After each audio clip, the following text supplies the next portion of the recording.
Assalamualaikum warahmatullahi wabarakatuh.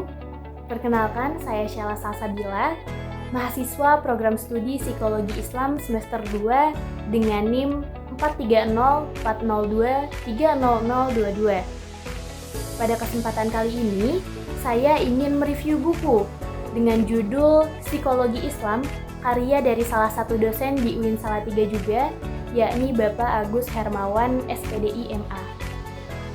Nah, Bapak Agus ini itu selain membuat buku atau menulis buku psikologi Islam, beliau juga sudah menulis beberapa buku lainnya.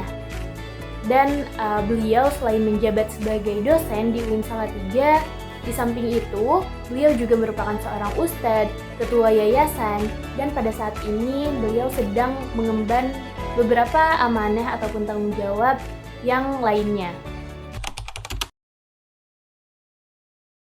Nah, mulai dari bab 1 itu membahas tentang konsep manusia dalam perspektif Islam.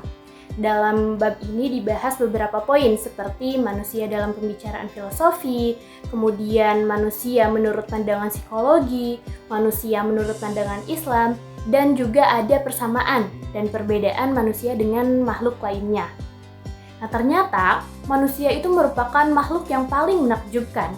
Di dalam buku ini dijelaskan bahwa manusia itu merupakan makhluk yang unik, multidimensi, dan juga memiliki potensi yang sangat agung dibandingkan dengan makhluk-makhluk ciptaan Allah yang lainnya. Lalu, apa sih manusia itu? Nah, di dalam buku ini dijelaskan bahwa manusia adalah hewan berpikir, makhluk sosial, dan juga makhluk ekonomi.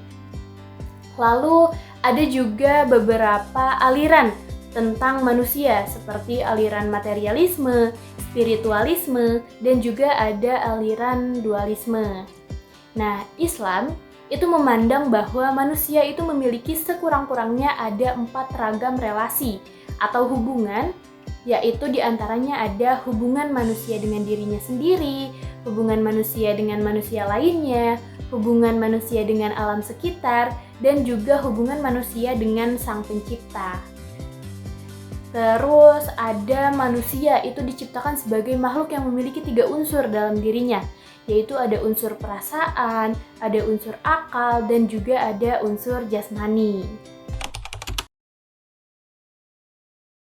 Selanjutnya di bab 2 itu mengenai pengertian psikologi Islam, objek, dan juga ruang lingkup dari psikologi Islam. Nah, psikologi secara bahasa itu diartikan sebagai ilmu jiwa. Sedangkan psikologi Islam itu membicarakan mengenai aspek-aspek perilaku kejiwaan manusia, dan psikologi Islam ini tidak hanya mengkaji perihal perilaku kejiwaan saja, tetapi juga membicarakan apa hakikat jiwa yang sesungguhnya. Lalu, objek kajian dari psikologi Islam itu ada 2, teman-teman, yaitu objek material, yakni manusia, dan objek formal, yaitu perilaku manusia yang berdasarkan tuntutan sumber ajaran Islam. Nah, di dalam bab ini juga membicarakan terkait sejarah pembangunan dan juga perkembangan psikologi kontemporer dan psikologi Islam. Jadi ada di dalam bab ini kalau misalnya teman-teman penasaran. Terus membahas juga mengenai ruang lingkupnya, latar belakang lahirnya psikologi Islam, serta peluang dan juga hambatan dari psikologi Islam sendiri. Jadi kalau misalnya teman-teman penasaran, teman-teman boleh membaca buku Psikologi Islam. Lanjut di bab 3, teman-teman, mengenai psikologi barat dan juga psikologi Islam. Nah, pasti teman-teman tuh sering kali ya ditanyain nih mengenai apa sih perbedaan dan juga persamaan dari psikologi Islam dan juga psikologi modern gitu. Karena kan kalau misalnya kita dilihat dari namanya saja itu ada tambahan kata Islamnya seperti itu. Nah, di dalam buku ini dijelasin teman-teman mengenai persamaan dan juga perbedaannya. Yakni kalau misalnya di dalam buku ini itu dijelaskan bahwa persamaan dan juga perbedaannya itu dapat dilihat dari segi objek kajian, cara mencari pengetahuan, dan juga arah dari perkembangan jiwa manusia itu sendiri. Nah, kalau misalnya teman-teman penasaran terkait penjelasan lebih lanjutnya, teman-teman bisa dibaca di bab 3 gitu. Oke, sekarang kita lanjut ke bab 4.